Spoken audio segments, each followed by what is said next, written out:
your business has a very unique name, and why don't you tell us a little bit about that? So Ezer, E-Z-E-R, actually is from the Bible. It's used in the very beginning when God created Adam and Eve. He created Eve to be Adam's Ezer, which means helper, but it's actually not a derogatory term whatsoever because it's used for God then multiple times in the Bible when the people needed him to come through for them desperately. Mm-hmm. So really what it means is to walk beside someone, to be their helper, to be that person that is like their absolute source of helping. And so I chose that because I want to walk beside people. I want to help people. And so that, I know it's a strange name, but the E actually says A in Hebrew and Greek and Latin.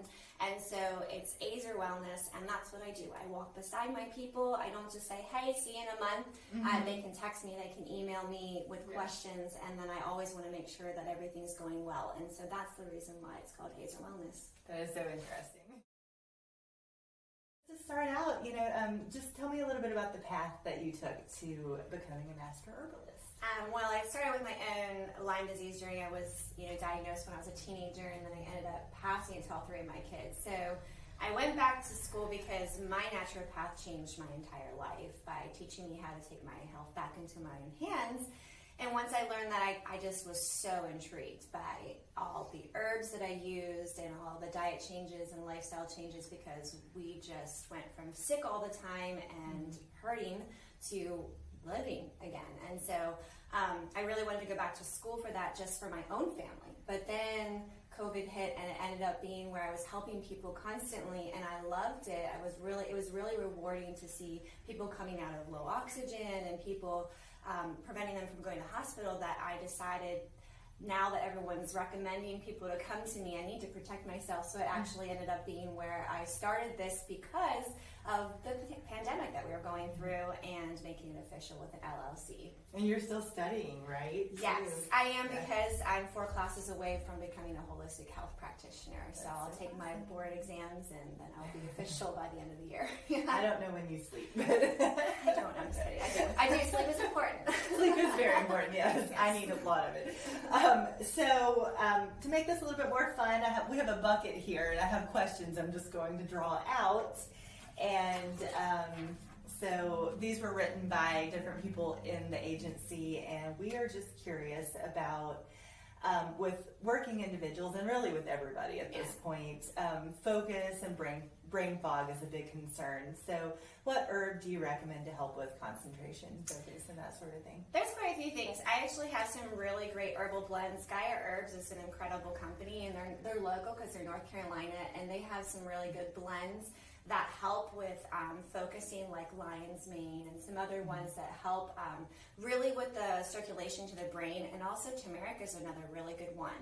Now, turmeric is not bioavailable, which means that it's really hard to retain, so you have to put a little bit of black pepper in there. So if you're cooking with it, add a little bit of black pepper, but that actually helps with inflammation, and it also helps with circulation to the brain. So I'm seeing a lot of success with that.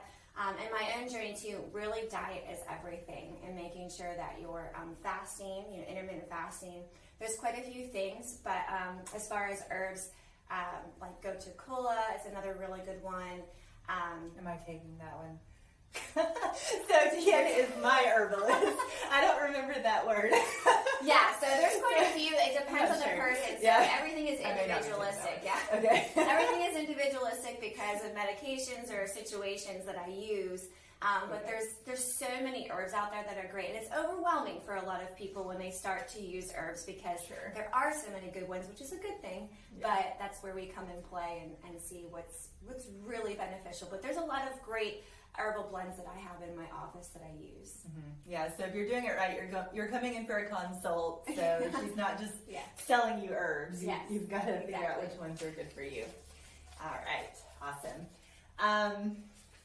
So where do you see this profession going in the next decade, and do you expect significant growth with everything that has been happening recently? So I actually have a big dream. This is so crazy because 5 years prior to this, I would have never had this dream, but it's really birthed from just wanting to be beneficial to my community. And I have a very big heart to bring professionals together. You know this. And eventually I would really like to have a wellness center, not necessarily under me, but other professionals coming together, and we have different things to offer. So, that's where I'm actually working towards that right now, and I'm networking with other professionals, and I actually work with each other, but I would love for us to be in the same building. So a really nice wellness center in Liberty, North Carolina, so that our community can really, and it can be integrated where we have an MD with IV center. I would love to have that, and massage therapy, and a whole bunch of other different professionals. I would love to see that, because when I have something to offer, it goes beyond my scope when it comes to other things, and vice versa. So instead of us being competitive, I'd love to see us come together and help our community. Yeah, and it has been growing. I actually just now did my first advertising, and I've been overwhelmed with quite a few you can consult, which is great, because I only see people maybe once a month or something like that, and so it has been growing by itself just by referrals, because I find that there's a lot of people who are in need right now. So, and we can share some of that advertising too, so you guys can see it. So, all right, awesome. All right, let's see what we've got here. My big question, so I think Jessica wrote this one, is how to get your herbal business set up, going and growing, like the logistics, the business forms and licensing and that sort of thing. You already touched on some of it. Yeah, so having a business is hard. A lot of people are finding that out during this time, as a lot of businesses have started and unfortunately have failed during this time, because it is a hard time in our economy. But one thing is sure, that herbalists are needed, and there's a lot of people who, that are really wanting more of the natural things, that they just don't know what to do. And so what you need to do is, first of all, make sure you're researching and know that you have a credible resource. And going back to school is really important. There's a lot of great private universities that teach on herbalism, and that's one of the main things, not starting it before you actually understand it, because herbs are very potent. Okay, they're very medicinal, and so if you use an herb in the wrong way, it can really hurt someone. So making sure you're educating that is very important, and having credible sources, because you can't just Google everything and expect you to know exactly how to use it. It's overwhelming, and there's a lot of misinformation. So making sure you have credible sources is important to get an herbalist business up and running. So herbs change your body chemically, just like any sort of medicine and food, actually. And actually, a lot of medicines come from herbal sources too, so that's something that's important to know as well. Yeah. And also, a part of an herbalist is working with other doctors, because a lot of these people that come in are on medicine, so I need to know which ones, because there are herbs that will make their medicines work even more effectively. Like, for instance, blood pressure. If you're on blood pressure medication, if I give you a medication that will lower your blood pressure, it might go too low because you're already on medication. So it is important to know what you're doing. All right, awesome. All right, I wrote this one. In what ways have you been able to connect with and contribute to your community through this business venture? Of course, we've already mentioned some things. But it's been so fun. So the first thing I did was become a part of the Liberty Chamber of Commerce, which was amazing for networking. And they also got my name out there. So they gave me a little bit of free advertising. I started to meet other business owners in the community. And that's been really fun. And then just being able to open my doors recently to the community to offer the supplement store one day a week. I've been meeting new people, and now actually starting a co-op on Mondays, because I'm meeting new families that are homeschoolers that want to be a part of that too. So it's really just networking and getting out there, and I've visited other businesses and meeting other people at community events and going to things like that and making that a priority, because you need to know, people need to know you're there, so you need to go out and meet people. You can't just stay in your closed doors and expect people to come, because even though the bus line goes through, like the school pickup line goes through here, I am kind of in this little hub here, so I had to get out and meet new people. Gotcha. Yeah. I had a question, and I lost it, so. Sorry. No, it's okay. It was related to something you said. I'll think of it later, though, I'm sure.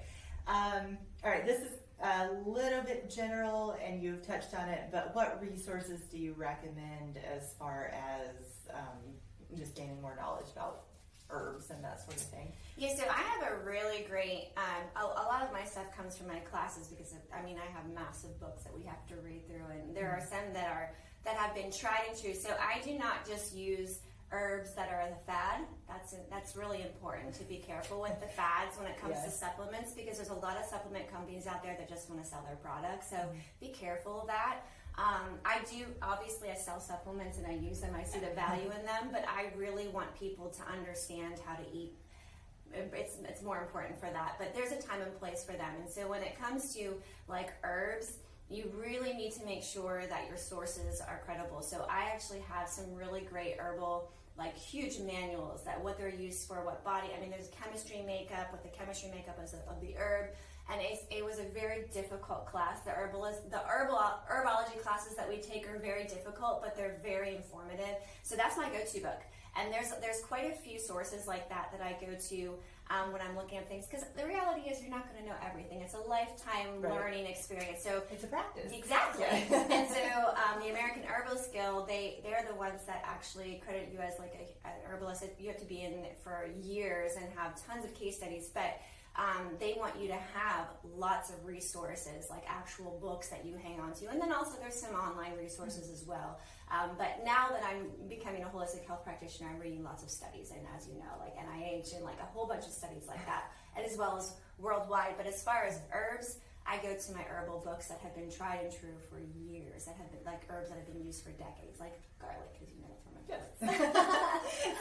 So we love garlic.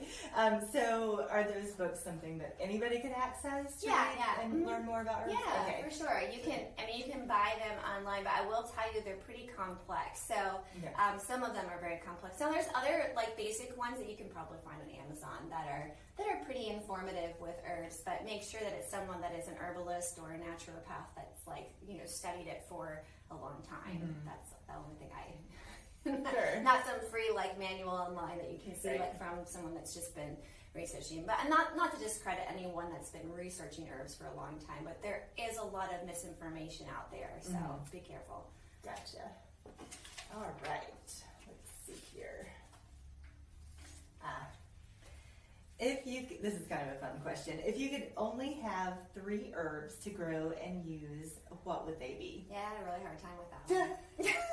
Of course, garlic is on there. I know, garlic is definitely my number one because it's antibacterial, antiviral, antifungal. I can continue to go on. And it's good in soup. Oh my goodness, but it can ward off colds in a day. I mean, there's so many reasons why that's number one. And it's easy to grow too. So. Another thing is echinacea, and the reason for that is it's so medicinal. So the root can actually be used for snake bites, and also for sickness. But that is one that I would suggest only using for acute situations, not long term, because if you're autoimmune, it can put it into overdrive. But it's so powerful that it's really important to have around for like those emergencies. Like if you didn't have access to medicine or something like that, that's really important. And then the third one is lavender, just because it's one of my favorite smells in the entire world. It's calming, really great for the neurological system, and for many different reasons, and it's safe for kids.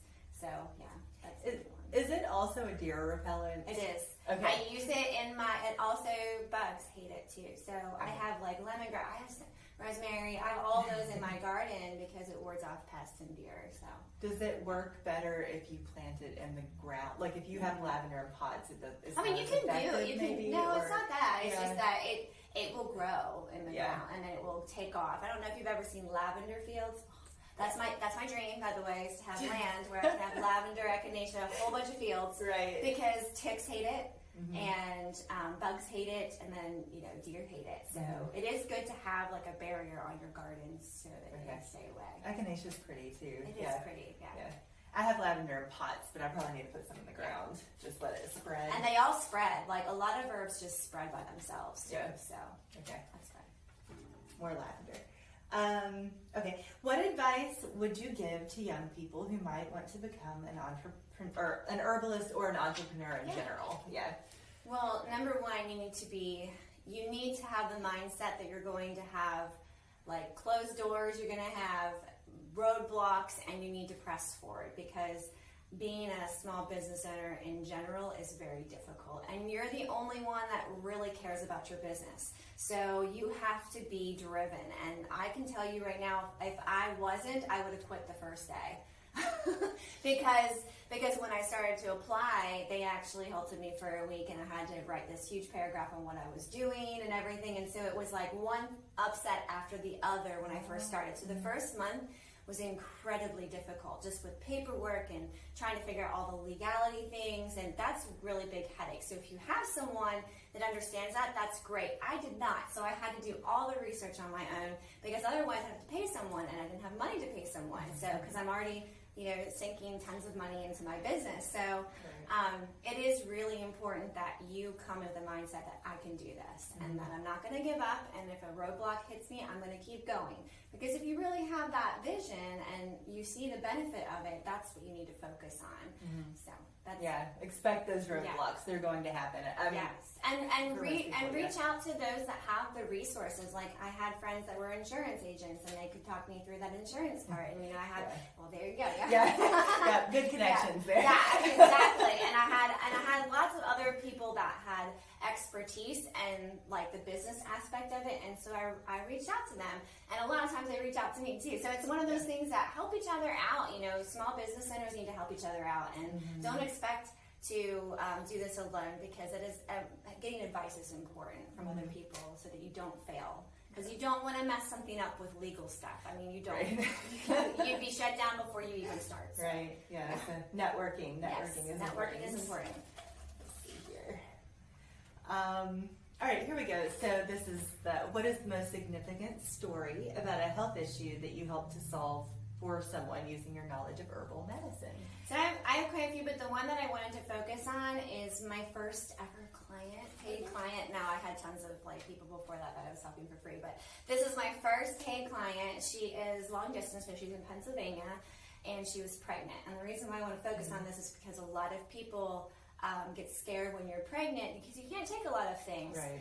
But this is where herbal medicine comes in hand. Now obviously there's some herbs you can't use when you're pregnant, but because of my knowledge in herbalism, and plus I also used them while I was pregnant, I knew how to help her. So she had gone to dermatologists, and she actually, her thumbprint was not able to be read on any of her iPhones or anything like that, because it was so messed up. The skin was just completely glazed over, and then she also had spots on her legs, and she'd never been able to really truly go to the bathroom regularly. Okay, so I started to work on her gut issues, and I also made something topically with an herbal blend of oils for her leg. And her leg it definitely helped with the itching and all that kind of stuff, but I knew that was just temporary. It does help with, because it was antifungal, antibacterial, antiviral, just in case there was something that was more fungus related. Because again, I couldn't see her in person, but this is also where, herbalism can play a role, and holistic health practitioners, because we look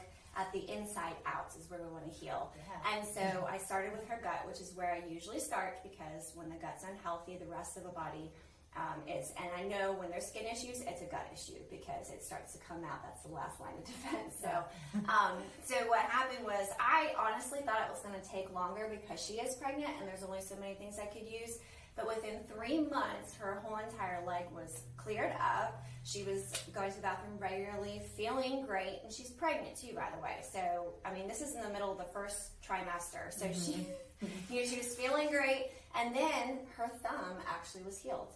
And she was shocked, because for years she had dealt with this and tried to go and to doctors and dermatologists, and it just didn't work. And what was, her gut was unhealthy and it needed to be healed. And so now I can tell you that, she got through her entire pregnancy, and she also had a lot of water retention her first pregnancy, had none this time, felt amazing, and she's just ecstatic. And so that I know it's a simple case, but to me, that's a huge win. And for a lot of people, they don't want to deal with anything until they're done with pregnancy. But I can tell you, with herbalism, you can start now and feel good while you're pregnant, and to give your baby a good start too, to make sure they're nourished, because a lot of times we suffer through, I know I did, the first 2 pregnancies, suffer through it, and then my third, I realized, oh my goodness, you don't have to suffer through this. There's a lot of things you can do. So. Okay.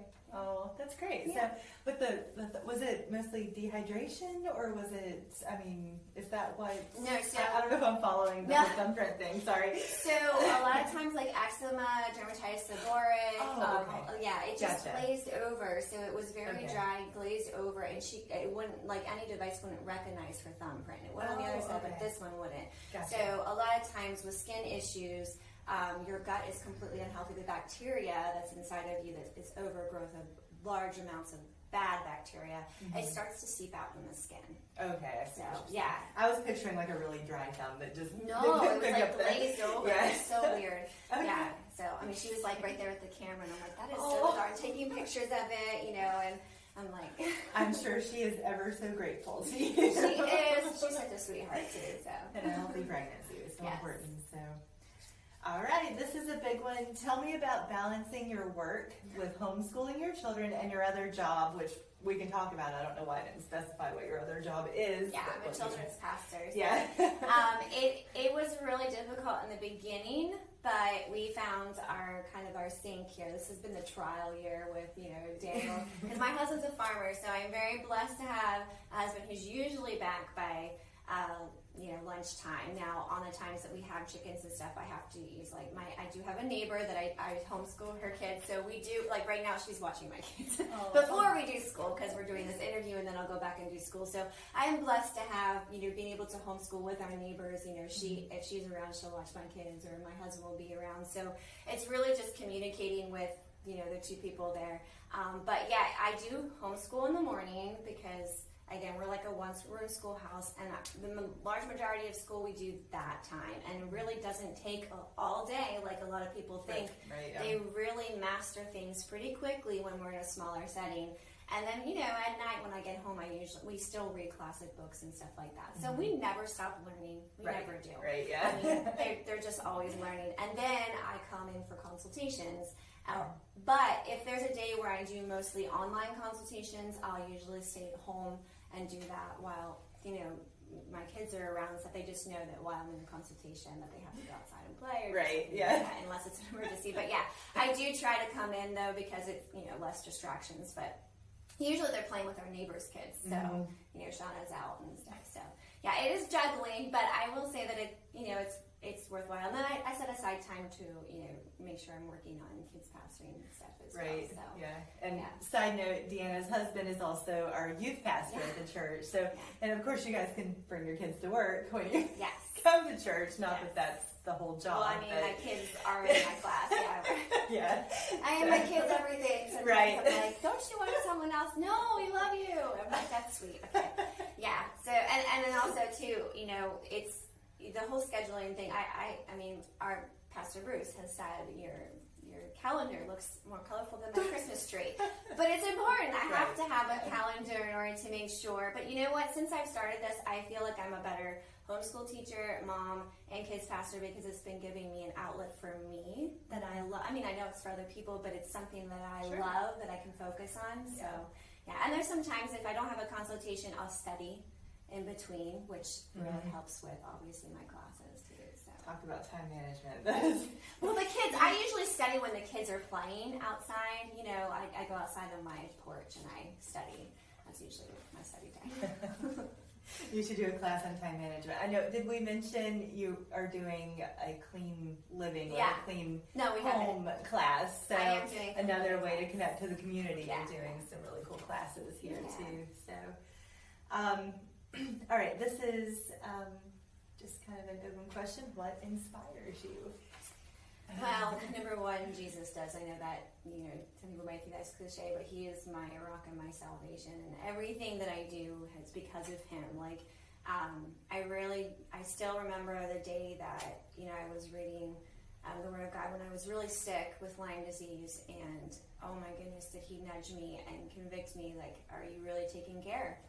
Are you really taking care of the body that I gave you?